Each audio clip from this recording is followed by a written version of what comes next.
Hello guys, welcome back. ഇന്ന് നമ്മൾ അതേ ഒരു ബാസ്ക്കറ്റൊക്കെ ആയിട്ടാണ് വന്നിരിക്കുന്നത് കേട്ടോ. പേരയ്ക്ക് കുറച്ചായി നിൽപ്പുണ്ട്, അത് എടുക്കാനായിട്ടാണ് വരുന്നത്. അത് എത്രത്തോളം നമുക്ക് കിട്ടും എന്നുള്ള കാര്യം അറിയില്ല കേട്ടോ, എത്ര നന്നായിട്ടുണ്ടാവും എന്നറിയില്ല. നമുക്ക് നോക്കാം. താഴെയൊക്കെ ഒത്തിരി ഇങ്ങനെ വീണ് കിടപ്പുണ്ട്. മഴക്കാലമാണ്, അപ്പം പേരയ്ക്കകത്തും അതിൻ്റേതായിട്ടുള്ള ബുദ്ധിമുട്ടുകൾ വന്നിട്ടുണ്ട്. അപ്പോൾ അതെന്താണെന്ന് നോക്കാം. ഇത് ഒരു കമ്പിനകത്ത് ഇതുപോലെ തന്നെ ഒത്തിരി കായകൾ ഒരുമിച്ചുണ്ടാവും കേട്ടോ. കഴിഞ്ഞ വർഷമൊക്കെ നല്ല വലിപ്പമുള്ള കായകൾ ഒത്തിരി കിട്ടിയിട്ടുണ്ടായിരുന്നു. പക്ഷേ ഇപ്പോൾ വരുന്നത് നോക്കൂ, ഇത് കണ്ടോ, ഇങ്ങനെ.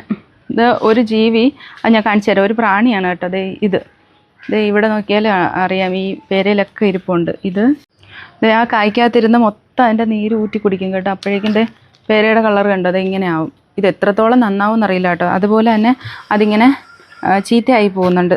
അതിൽ ഞാനിപ്പോൾ ചെയ്യുന്നതെന്ന് പറഞ്ഞാൽ ഒത്തിരി ഇതിനകത്ത് നിർത്തി പഴുക്കാതെ അങ്ങ് എടുക്കുവാണ് ചെയ്യുന്നത്. ഇങ്ങനെയൊക്കെ ആവുമ്പോൾ തന്നെ എടുക്കും. അത് നമുക്ക് അത്യാവശ്യം കഴിക്കാനൊക്കെ. മഴയത്ത് ഇങ്ങനെ കൊഴിഞ്ഞ് താഴെ കിടക്കുവാണ് കേട്ടോ.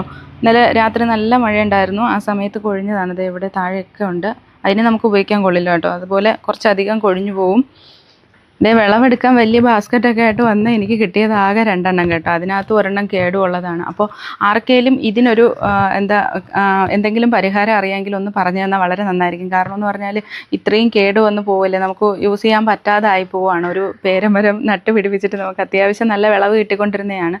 ഇപ്പോൾ ഒട്ടും തന്നെ കിട്ടാതെ ആകുമ്പോൾ നമുക്ക് ഉപയോഗിക്കാൻ കഴിയാതെ അത് മോശമായി പോകുമ്പോൾ ഒരു സങ്കടം തോന്നും. അത് കാരണമാണ് ആർക്കെങ്കിലും ഒന്ന് അറിയാമെങ്കിൽ ഒന്ന് പറഞ്ഞു തരിക. ആ പ്രാണിയെ ഒഴിവാക്കാനും. എനിക്ക് തോന്നുന്നു കവറിട്ടാൽ കുറച്ച് നന്നാവുമെന്ന് തോന്നുന്നു. പക്ഷേ കവറിട്ടതിൻ്റെ ഉള്ളിലും ഇങ്ങനെ വന്നിട്ടുണ്ടായിരുന്നു. പിന്നെ ഞാൻ ഇത് ഉയരത്തിലേക്ക് പോകുമ്പോൾ നമുക്ക് കവറിടാൻ പറ്റുന്നില്ല. അത് കാരണമാണ് ഇപ്പം കവറിടാത്തത്. കുറേയൊക്കെ മുകളിൽ നിന്നതാണ് കൊഴിഞ്ഞ് വീണിരിക്കുന്നത്. അപ്പോൾ ഇന്നത്തെ വീഡിയോ ഇത്രയേ ഉള്ളൂ. അടുത്ത വീഡിയോയിലൂടെ കാണുന്നത് വരെ ബൈ.